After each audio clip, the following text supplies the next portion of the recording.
दोस्तों, आज की कहानी का नाम है स्वेप्ट अवे। कहानी शुरू होती है एम्बर नाम की औरत से, जो कि एक अरबपति है, लेकिन उसे हमेशा से अपने पैसों पर घमंड रहा है। वो अपने से छोटे लोगों को जरा भी इज्जत नहीं देती और यही वजह है कि उसकी ज्यादा किसी से बनती नहीं है। एक दिन एम्बर और उसके साथ वाले लोग प्राइवेट जेट से एक बीच पर जाते हैं और वहां पर ये शिप से कुछ दिन के लिए स्टे करेंगे। अब कैप्टन सभी लोगों से हाथ मिलाता है और उन्हें अच्छे से ग्रीट करता है, लेकिन एम्बर उन्हें ज्यादा भाव नहीं देती है और बिना हाथ मिलाए अंदर चली जाती है। जैसे कि हम उसका नेचर जानते हैं, उसी दौरान हम माइक नाम के आदमी को भी देखते हैं, जो उसे शिप में क्लीनिंग का काम करता है। वो एम्बर से कुछ खास खुश नहीं था। उसने आते ही सबको ऑर्डर देना शुरू कर दिया था। अब माइक भी उसके सामान को लेकर उसके पीछे पीछे रूम तक जाता है और फिर वापस जाने लगता है, लेकिन एम्बर उसे रोक कर कहती है कि क्या इस शिप में जिम है। वो मना करता है, लेकिन कुछ देर बाद वो कार्डियो साइकिल ला कर देता है और कहता है कि मैम आप इसे इस्तेमाल कर सकती हैं। अब ये बात एम्बर को बहुत बुरी लगती है, क्योंकि पहली बार जब उसका किसी ने मजाक उड़ाया था, वो उस पर बहुत चिल्लाती है और धमकी भी देती है कि वो उसे इस काम से निकलवा देगी। लेकिन माइक उसे कुछ नहीं बोलता, क्योंकि वो थोड़ा समझदार था। इसके बाद वो लोग शिप से थोड़ी दूर पर जाते हैं और वहाँ ड्राइविंग करने आए थे, लेकिन एम्बर नहीं करती, क्योंकि उसे पानी से डर लगता है। वो माइक को अपने साथ बैठने को बोलती है। वापस आने पर वो सभी लंच करते हैं, लेकिन यहाँ भी एम्बर के नखरे खत्म नहीं हो रहे थे। वो कहती है कि लंच बहुत ठंडा है, इसे और गर्म करके लाओ, लेकिन यार चीजें अब माइक के सर से ऊपर जा रही थी और इसीलिए वो गुस्से में आकर जितना भी लंच होता है वो उसके ऊपर फेंक देता है और बाद में उसी भी उठाकर समुद्र में फेंक देता है। लेकिन तभी एक चुटकी बजती है और वो हकीकत में आता है। ये बस उसका एक वहम था। अगर उसने ऐसा कुछ किया तो पहले तो उसकी जॉब जाएगी और फिर हो सकता है कि एम्बर उसे बर्बाद भी कर दे। यही कारण है कि वो चुपचाप जाकर अपने दोस्तों को लंच गर्म करने को कहता है। अब ऐसे ही एम्बर के नखरे झेलते झेलते कई दिन हो जाते हैं। फिर एक दिन शिप में कुछ दिक्कत आती तो माइक से कहती है कि उसे फिशिंग करने जानी है। वो उसे बताता है कि मैम ऐसा करना खतरे से खाली नहीं होगा, क्योंकि मौसम खराब होते हुए दिख रहा है और ऐसे में बाहर जाना सही नहीं है। लेकिन एम्बर एक नंबर की जिद्दी थी। वो नहीं मानती और कहती है कि मुझे एक छोटी सी बोट चाहिए जिस पर बैठकर हम यहाँ से दूर जाकर फिशिंग कर सकें। तो माइक को एक बोट का इंतजाम करना पड़ता है, जिसे लेकर वो शिप से दूर जाने लगते हैं, जहाँ पर उन्हें कुछ मछलियाँ मिल सकती हैं। लेकिन इन्हें इस बात का जरा भी अंदाजा नहीं है कि आने वाले जितने भी दिन होंगे इनके लिए वो हमेशा के लिए यादगार हो जाएंगे। अब कुछ देर के बाद ये लोग फाइनली उस जगह पर पहुंचते हैं जहाँ से माइक को लगता है कि अब यहाँ पे फिश पकड़ी जा सकती है, लेकिन एम्बर उसे और आगे जाने को कहती है। वो फिर से बोट स्टार्ट करता है, लेकिन अब वो शुरू होने के नाम ही नहीं ले रही थी। कुछ देर कोशिश करने के बाद माइक को पता चलता है कि इसमें तो पेट्रोल ही खत्म हो चुका है। अब जब ये बात एम्बर को पता चलती है तो वो आग बबूला हो जाती है और माइक पर चिल्लाती है। अब इसमें तो माइक की ही गलती थी, क्योंकि यार फ्यूल तो चेक करके लाना चाहिए था। लेकिन वो कहता है कि इसमें मेरी कोई गलती नहीं है, इसमें तुम्हारी गलती है। मैंने तुमसे पहले ही कहा था कि मुझे कुछ सही नहीं लग रहा है, हमें वापस जाना चाहिए, लेकिन तुमने मेरी बात नहीं सुनी और अब भुगतो। अब यहाँ वो चुप रहने का नाम ही नहीं ले रही थी, इसलिए माइक खुद ही चुप हो जाता है और साइड में जाकर बैठ जाता है। कुछ देर बाद एम्बर का गुस्सा शांत होता है तो वो उसे बताता है कि हमारे पास अब कोई रास्ता नहीं है सिवाय किसी शिप के इंतजार करने के, अब जो कि इस बोट पर पैडल भी नहीं है जिससे कि हम थोड़ी दूर वापस जा सकें। अब वो दोनों उसी जगह पर बैठ जाते हैं और अब इनके पास इंतजार करने के अलावा कोई चारा नहीं है। ऐसे ही करते करते रात हो जाती है और फिर सुबह, लेकिन कोई फायदा नहीं होता। दोनों ऐसे ही बीच समुंदर में अपनी छोटी सी बोट पर बैठे रहते। अब इन्हें यहाँ पूरे 6 दिन बीत चुके हैं, पर कोई मदद के लिए नहीं आया। इन्होंने कई दिनों से कुछ खाया भी नहीं है। जो भी खाने का सामान था एम्बर अपने साथ लाई थी, वो तो कब का खत्म हो चुका है। लेकिन जैसे जैसे दिन बीत रहे हैं, इन लोगों की दिक्कतें बढ़ती जा रही थी।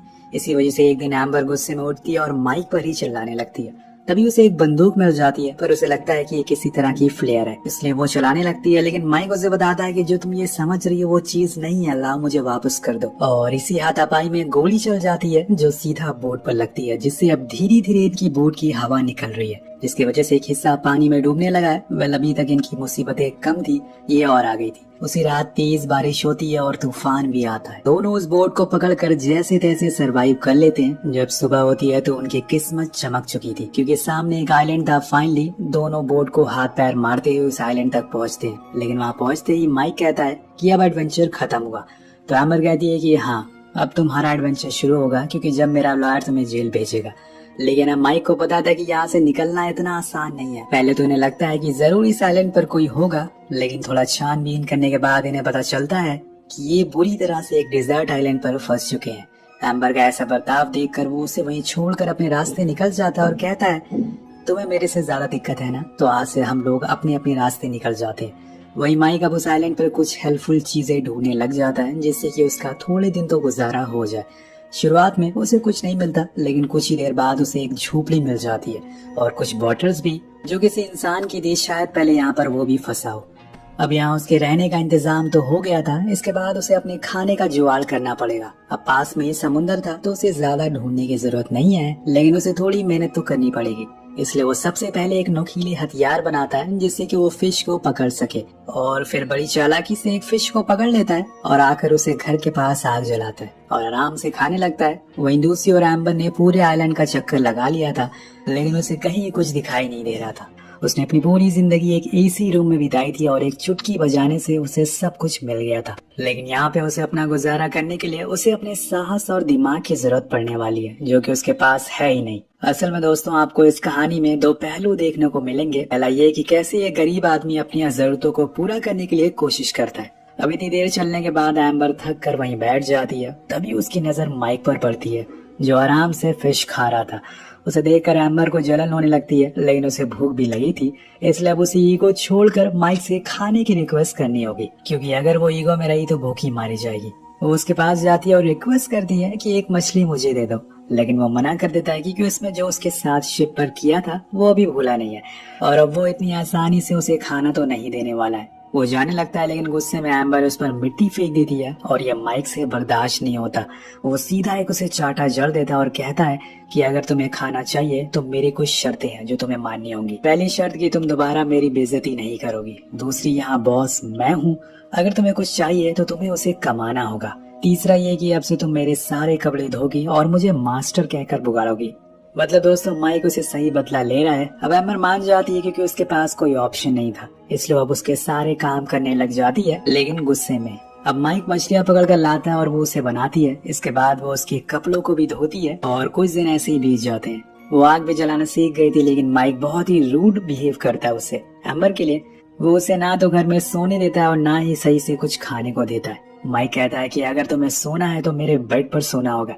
एम्बर भी कम नहीं थी, वो कहती है कि मैं किसी जानवर के साथ सो लूंगी, लेकिन तुम्हें किस कभी नहीं करूंगी। अब यहाँ सिचुएशन थोड़ी उल्टी होने लगती है। माइक का बिहेवियर ज्यादा रूडली होने लगा था, पर पूरे आइलैंड पर बस वही दोनों अकेले ही थे, इसलिए उन्हें मजबूरन एक दूसरे से बात करनी पड़ती है, जिसकी वजह से उनके बीच में एक अंडरस्टैंडिंग होने लगती है।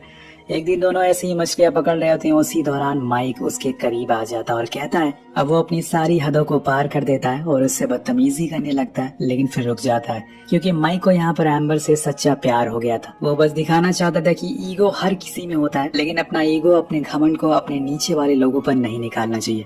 वो फिर वहाँ से चला जाता है, जिसके बाद एम्बर को समझ आता है कि वो वैसा नहीं है जैसा कि वो उसे समझती है, इसलिए वो उसके पास जाकर उसे माफी मांगती है। वो भी उसे पसंद करने लगी थी। उस दिन के बाद से वो दोनों काफी अच्छे दोस्त बन जाते हैं और सारे कामों को आधा आधा करके बांट भी लेते हैं। लेकिन यहाँ एम्बर को कहीं न कहीं ये समझ आ गया था कि बस पैसा ही सब कुछ नहीं होता, और उन पैसों ने ही उसे घमंडी बना दिया था। अब दोनों हर रोज अपने दिनों को अच्छे से जीना शुरू कर देते हैं। दोनों एक दूसरे के काफी करीब भी आ चुके थे। कहीं न कहीं एम्बर को माइक पसंद आने लगा था। वो उसे कहता है कि तुमने उस दिन मेरी कितनी बेइज्जती करी थी। एम्बर बताती है कि हर चीज के पीछे एक वजह थी। मेरे हस्बैंड के साथ मेरा डिवोर्स होने वाला है, जिस वजह से मैं बहुत ही इरिटेट हो चुकी थी और सभी के ऊपर चिल्ला रही थी। और ये बताते हुए वो रोने लगती है, तो माइक उसे फिर से संभालता है। इसके बाद से यहाँ पर उनके लिए एक नए जीवन की शुरुआत होती है। लेकिन एक दिन जब एम्बर लकड़ियां ढूंढ रही थी, तभी उसे एक क्रूज दिखाई देता है, एक शिप दिखाई देता है जो किनारे पर ही खड़ी थी। वो पहले तो आवाज लगाने की सोचती है, लेकिन बाद में रुक जाती है। उसे शायद अब वो दुनिया पसंद नहीं है जहाँ सिर्फ पैसों का मोल है, इसलिए उसने यही रहने का फैसला कर लिया है। लेकिन तभी वहाँ माइक आता है और उस क्रूज वाले को बुलाने लगता है, पर एम्बर उसे ऐसा करने से रोकती है और कहती है कि माइक प्लीज चुप रहो। माइक कहता है कि लेकिन तुम ऐसा क्यों कर रही हो? तुमने कहा था कि तुम मुझसे प्यार करती हो, मुझे प्रूफ चाहिए। एम्बर कहती है कि मैं आज तक इससे पहले कभी इतनी खुश नहीं थी, इससे ज्यादा प्रूफ मैं तुम्हें क्या दूं? मुझे वापस नहीं जाना है। मैं नहीं चाहती कि हर रोज मुझे कोई जज करे। माइक कहता है कि अगर तुम मुझसे प्यार करती हो तो दुनिया में कहीं भी प्यार करती रहोगी। एम्बर उसे समझाती है कि अगर हम उस दुनिया में गए तो हम लोग अलग हो जाएंगे। प्लीज ऐसा मत करो, मुझे तुम्हारे साथ रहना है। I love you. लेकिन माइक बार बार कहता है कि मुझे प्रूफ चाहिए, मैं जानता हूँ कि तुम बदल जाओगी। खैर अब ये लोग उस क्रूज पर बैठ जाते और इस बारे में एम्बर के हस्बैंड विकी को भी बताया जाता है, तो वो भी फौरन पोर्ट पर आता है एम्बर को लेने के लिए। लेकिन जब वो माइक को जिंदा देखता है तो उसे थैंक यू कहता है, क्योंकि उसने उसकी वाइफ को इतने दिनों तक बचा कर रखा।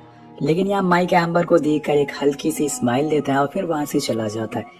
शायद उसे ये पता चल चुका था कि अब वो दोनों साथ नहीं हो सकते, या फिर उसने यहाँ आकर गलती कर दी, ये सब तो उसे आगे जाकर पता चलेगा। अब यहाँ से वो एक बार में जाता है, लेकिन तभी वहाँ पर एक आदमी आता है जो विकी का आदमी था। उसके हाथों में पैसों से भरा हुआ बैग था जो विकी ने दिया था माइक को देने के लिए।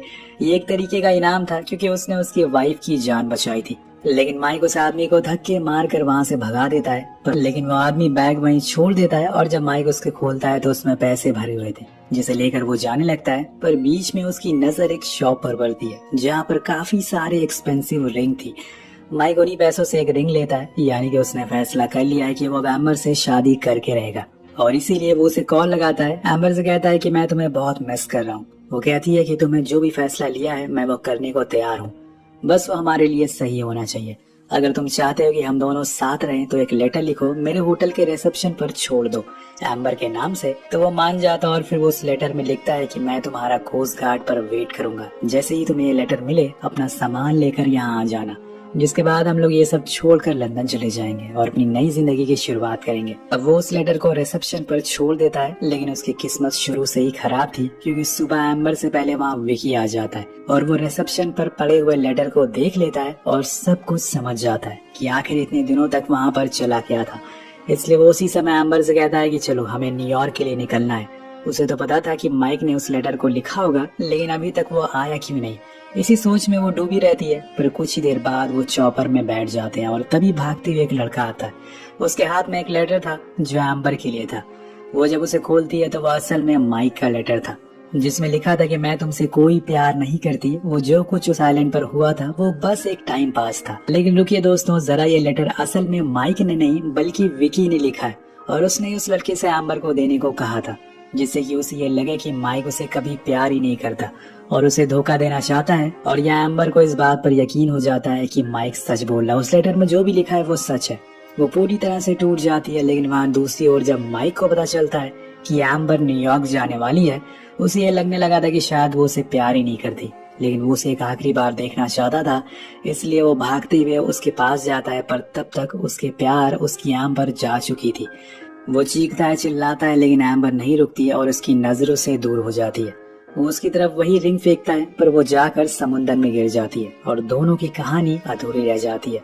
दोनों पूरी उम्र इसी सवाल में जीते रहेंगे और फंसे रहेंगे कि आखिर उसने ऐसा क्यों किया। इसीलिए कहते हैं कि समय का कोई भरोसा नहीं है, कब वो आपके दुश्मन को आपका हमसफर बना देगा, कब आपके चाहने वालों को आपका दुश्मन।